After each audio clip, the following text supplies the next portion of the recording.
پاکستان کے افواج کے خلاف، ہمارے ان سپاہیوں کے خلاف کوئی بات کرے گا کشمیر کے اندر سے یا پاکستان میں سے، کوئی کارکن ہو، کوئی عام آدمی ہو، کوئی سیاستدان ہو، تو ہمیں یہ برداشت نہیں کر سکتے ہیں۔ ہمارے افواج جو ہمارے سرحد و محفوظ رکھتے ہیں، جنہوں نے حال ہی میں 1 سال پہلے ہی مودی کو ایسے عبرتناک شکست دلوائی ہیں جو انشاءاللہ تعالی تاریخ یاد رکھے گا، تو وہ ہمارے ریڈ لائن ہے، وہ بھی ہم برداشت نہیں کر سکتے۔ اور یقیناً جو آزاد کشمیر میں پچھلے مہینے سے اب صورتحال ہے وہ بہت پریشان کن ہے۔ ہر کشمیری پریشان ہے اور ہر پاکستانی پریشان ہے۔ کوئی یہ حالات نہ دیکھنا چاہتے تھے، اور جتنا بھی دیر ایسے حالات چلیں گے تو اتنا ہی نقصان کشمیر کوز کو ہوگا، اتنا ہی نقصان پاکستان کے ریپوٹیشن پہ، پوزیشن پہ ہوگا۔ اور اس وقت جب عالمی سطح پر آپ کے سامنے دنیا بھر میں بڑی بڑی تبدیلیاں ہو رہی ہیں، عالمی سطح کی سازشیں چل رہی ہیں، اور ان تمام سازشوں میں پاکستان کا جو کردار ہے، ہمارا فیلڈ مارشل کا جو کردار ہے، وہ آپ کے سامنے ہے۔ اسرائیل کی سازش ہے ایران کے خلاف، تو وہاں پاکستان اپنا کردار ادا کر رہا ہے۔ بھارت کے حملہ کو جواب دینا ہے تو پاکستان اس حملہ کا جواب دے رہا ہے۔ چاہے وہ بھارت اپنے ہوائی جہاز بھیجے تو ساتھ کے ساتھ ہوائی جہاز گرائے جاتے ہیں، چاہے وہ بھارت اپنے ایجنٹس کو، اپنے دہشت گردوں کو، اپنے نمائندے کو افغانستان کے ذریعے بلوچستان اور پختونخوا پہ حملہ کرنے کے لیے بھیجتے ہیں، تو وہاں پاکستان کے افواج ان کو جواب دے رہے ہیں۔ چاہے مودی ہمارا اندس کو، ہمارا سندھو کو ہتھیار کے طور پہ استعمال کر کے پاکستان کے خلاف اور ہمارا دریا کے خلاف اور اس سنتاس معاہدہ پہ حملہ کر رہا ہے، تو وہاں پورا پاکستان کشمیر سے لے کے سندھ اور بلوچستان تک ہم سب تیار ہیں ان کو جواب دینے کے لیے۔ اور ہم سب پہ یہ ذمہ داری ہے کہ جب ہمیں نظر آ رہا ہے کہ یہ حالات کچھ ایسے ہیں، جب سب کو پتا ہے کہ ایران میں یہ جنگ شروع ہونے سے پہلے یہ نیتنیاہو اور نیتنیاہو کا جو ٹیمو ورژن ہے وہ ساتھ تھے اسرائیل میں، تو سمجھنا چاہیے کہ عالمی قوتوں آپ کے خلاف یہ موقع ڈھونڈ رہے ہیں کہ پاکستان کے اندر ہم پاکستان کو کیسے، خاص طور پہ جب پاکستان ہی مسلم امہ میں ہمارا مقابلہ کر رہے ہیں، ہمارے سازشوں کو ناکام کر رہے ہیں، ہم پورا دنیا کو جنگ کی لپیٹ میں لے کے ڈالنے کی سازش ہے، اور اس کا مقابلہ صرف اور صرف پاکستان کر رہے ہیں اس وقت۔ تو ہم سب کو سوچنا چاہیے، پاکستان کے سیاستدان کو سوچنا چاہیے، کشمیر کے سیاستدان کو سوچنا چاہیے، کارکنوں کو سوچنا چاہیے، عام آدمی کو سوچنا چاہیے، احتجاج کرنے والوں کو سوچنا چاہیے، پالیسی بنانے والوں کو سوچنا چاہیے کہ ان حالات میں ہمیں رسپانسبلی اپنا لفظوں کا چناؤ کرنا چاہیے، سیاست کرنا چاہیے، لیکن سیاست کو اس طریقے سے کرنا چاہیے جہاں سے کوئی پاکستان کی مخالف، پاکستان کی دشمن ہمارا اندر کی ایشوز کا فائدہ نہ اٹھا سکے۔ اس کانٹیکس میں جہاں تک کشمیر کی صورتحال ہے، اس میں ہم سب اس چیز کا خواہش کرتے آ رہے ہیں کہ اس پرامن طریقے سے، سیاسی طریقے سے کا حل کیا، تمام مسئلوں کا حل نکالا جائے، اور اسی پہ ہمارا کوشش جاری ہے۔ جہاں ایک طرف ریاست پاکستان یا حکومت پاکستان کا موقف ہے جائز، ابھی ایک لحاظ سے تو ضرور ہے کہ وہ کوئی بلیک میل نہیں کر سکتا ہے اسٹیٹ کو، ریاست سرنڈر کرنے کے لیے تیار نہیں، تو دوسری طرف مختلف جو ڈیمانڈز ہیں اور جو ایشوز ہیں وہ سامنے آتے رہیں۔ ہم آج بھی چاہیں گے کہ کوئی درمیانی راستہ نکلے، کوئی ایسا راستہ نکلے جس سے ہم پاکستان کا اپنی جگہ کشمیر میں جو صورتحال اب 1 مہینے سے چلتا آ رہا ہے، اب کراچی والے تو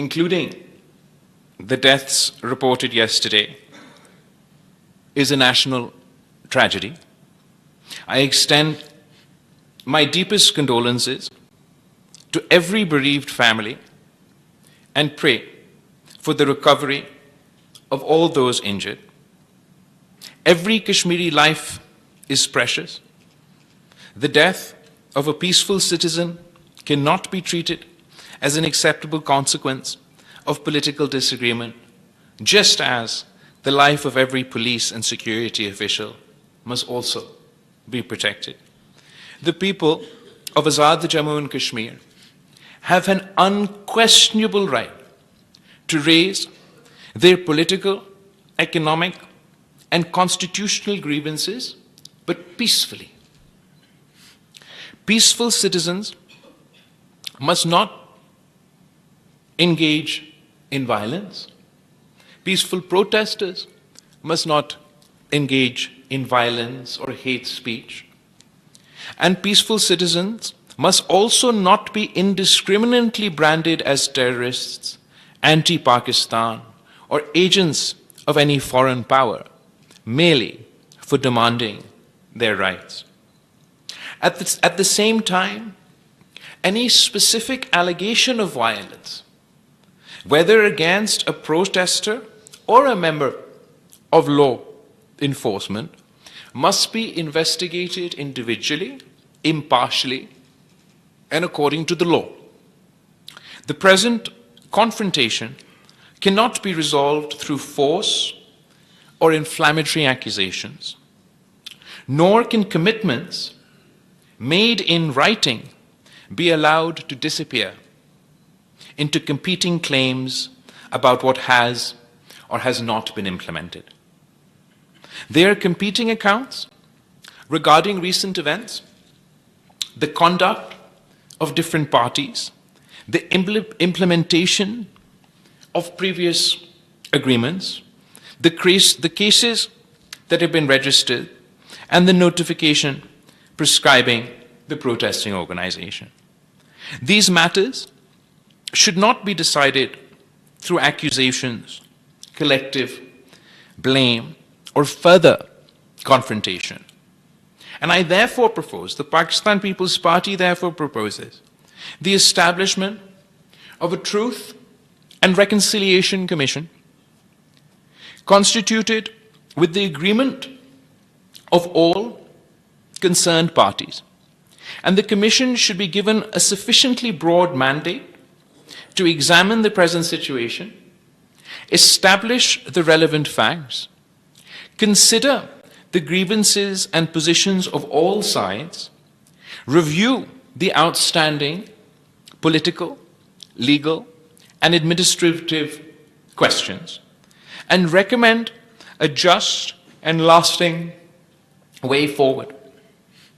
I have already opposed on the floor of the National Assembly questions or questioning the Kashmiri identity of the people of Rawalakot.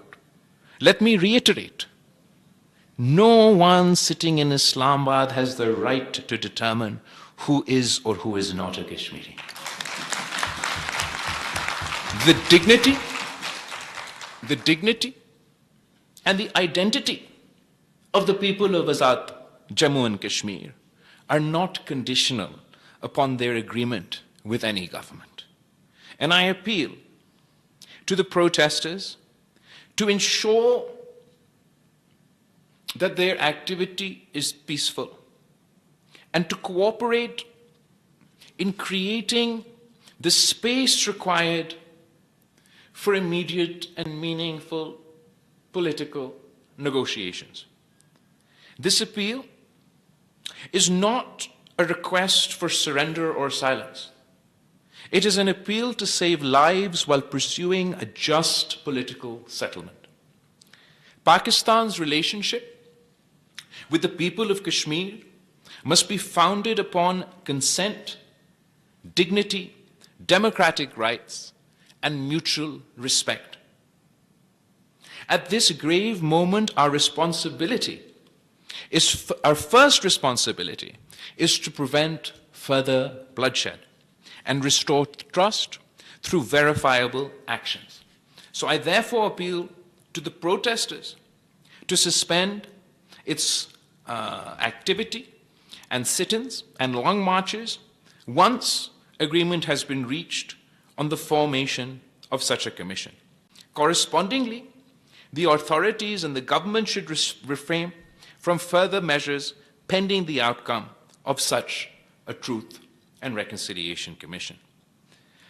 If this proposal is acceptable to the government of Pakistan, if this proposal is acceptable to the government of Azad Kashmir, if this proposal is acceptable to the protesters, and if and only if all parties are willing to accept such a proposal, then of course the Pakistan People's Party is ready to play its part to help resolve the current crisis in the best interest of the people